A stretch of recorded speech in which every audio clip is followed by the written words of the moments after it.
ଆପଣମାନଙ୍କୁ ନମସ୍କାର ମୁଇଁ ରବି କୁମାର ସ୍ୱାଗତ କରୁଛେ ଆପଣଙ୍କ ନିଜର ଚ୍ୟାନେଲ ଭାଇରାଲ ଝାରସୁଗୁଡାକି ଚलो ନଜର ପକାଇବା ଆଜିର କିଛି ଖାସ୍ ଖବର ଉପରେ।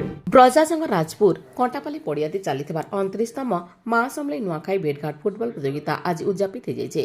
ଆଉ ଫାଇନାଲ ମ୍ୟାଚ୍ ଅରମାନ ଏକାଦଶ ସୁନ୍ଦରଗଡ଼ ଆଉ ଜେଏମ୍ଏମ୍ପି କିରାରମା ଟିମ୍ ଭିତରେ ହୋଇଥିଲା। ଏହି ପ୍ରତିଯୋଗିତାଥି ଅରମାନ ଏକାଦଶ 2-0 ଗୋଲଥି ବିଜୟୀ ହୋଇକରି ଚମ୍ପିଆନ ହୋଇଛି। ଆଜି ଝାରସୁଗୁଡ଼ା ସୁରକ୍ଷା ଅଧିକାରୀ ସଂଘ ଆଡ଼ୁ ସାଧାରଣ ସଭା ଅନୁଷ୍ଠିତ ହୋଇଯାଇଛି। ଏହି ସଭାତି ମୁଖ୍ୟ ଅତିଥି ଭାବେ ଶ୍ରୀ ଅରବିନ୍ଦ ପାଠକ ଯୋଗ ଦେଇକରି ସଭାର ଉଦ୍ଘାଟନ କରିଥିଲେ। ଏହି ସଭାତି ସଂଘର ଲୋଗୋ ଉନ୍ମୋଚନ କରାଯାଇଥିଲା। ଏହି ଅବସରଥି ଆସିବା ଦିନଥି ଓଡ଼ିଶା ସୁରକ୍ଷା ଭାଇ ଭଉଣୀମାନେ କେନ୍ତା ଓଡ଼ିଶାଥି ନିଯୁକ୍ତି ପାଇପାରିବେ ସେ ବିଷୟଥି ଆଲୋଚନା କରାଯାଇଥିଲା। ବନଭାଲତି ଗୋटे ପରିବାରର 40ନୁ ଅଧିକା ଲୋକ ମିଶିକରି ଗଣପର୍ବ ନୂଆଖାଇ ପାଳନ କରିଛନ୍।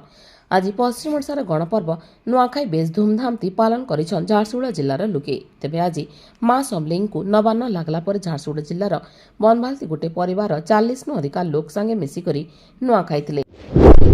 ଆଜି ହେଉଛି ପଶ୍ଚିମ ଓଡ଼ିଶାର ଗଣପର୍ବ ନୂଆଖାଇ। ଆଉ ଏହି ନୂଆଖାଇ ପର୍ବ ଲାଗି ସାରା ପଶ୍ଚିମ ଓଡ଼ିଶା ଚଳଚଞ୍ଚଳ ହେଇ ଉଠିଛେ। ଓଡ଼ିଶାର କୃଷିଭିତ୍ତିକ ନୂଆଖାଇ ତିହାର ନୂଆଖାଇ ଅବସରଥି ଝାରସୁଗୁଡ଼ା ବିଧାୟକ ଟଙ୍କଧର ତ୍ରିପାଠୀ ସବୁ ଜିଲ୍ଲାବାସୀଙ୍କୁ ନୂଆଖାଇର ଶୁଭେଚ୍ଛା ଜଣାଇଛନ୍। ଝାରସୁଗୁଡ଼ା ଜିଲ୍ଲାର ଅଲଗା ଅଲଗା ଜାଗାଥି ପାଳନ କରାଯାଉଛି ଗଣେଶ ପୂଜା। ଆଉ ସେହି ସବୁ ଜାଗାମାନକେ ଲାଗିଛେ ସୁନ୍ଦର ସୁନ୍ଦର ଅନେକ ମଣ୍ଡପ।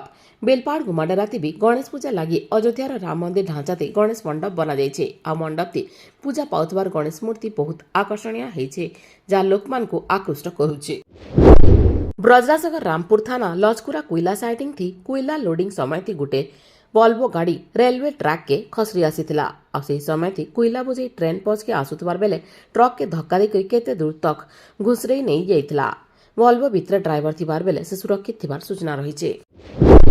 सारा ओडिशा थी आरंभ होइछे सुभद्रा योजना। आ 21 बरस नु 60 बरसर महिला हिताधिकारी माने सुभद्रा योजनार लाभ नहीं पारबे। आ झारसुगुड़ा जिला थी जनता समस्त सुभद्रा योजना के नहीं करी सचेतन हो पारबे ताके नहीं करी झारसुगुड़ा जिलापाल आ विधायक टंकधर त्रिपाठी जिला थी गोटे सचेतनता रथर शुभारंभ करिछन। Prince Hotel and Restaurant, Main Road, Station Chowk, Jharsuguda.